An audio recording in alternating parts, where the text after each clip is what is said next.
અરવલ્લીની ગિરિમાળાઓ, આ શબ્દો સાંભળીને જ એક અનોખો ઉમળકો આપણા મનમાં ઉઠે.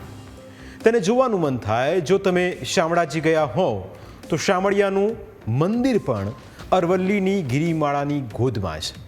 અરવલ્લી પર્વતમાળા ભારતની સૌથી પ્રાચીન પર્વતમાળાઓમાંની એક છે અને વિશ્વની સૌથી જૂની ફોલ્ટ માઉન્ટેન સિસ્ટમમાં તેની ગણના થાય છે.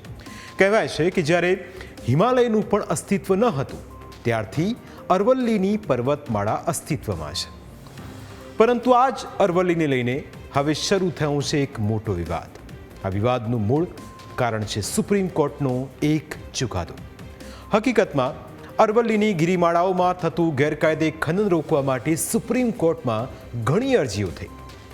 આ અરજીઓની સુનાવણી કરતી વખતે સુપ્રીમ કોર્ટે મે 2024માં એક સમાન પરિભાષાની ભલામણ કરવા માટે એક સમિતિની રચના કરી.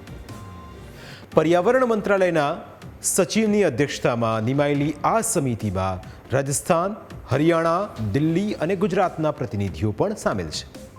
આ સમિતિએ નોંધ્યું કે ફક્ત રાજસ્થાનમાં જ અરવલ્લીની ગિરિમાળાઓ માટે એક સ્થાપિત પરિભાષા છે જેનો અમલ તે 2006થી કરે છે.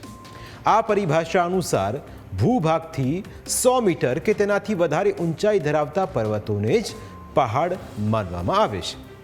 રાજસ્થાનમાં અમલી આ પરિભાષા માટે બીજા રાજ્યો પણ સહમત થયા, જેથી આ સમિતિએ કરેલી ભલામણને સુપ્રીમ કોર્ટે સ્વીકારી લીધી.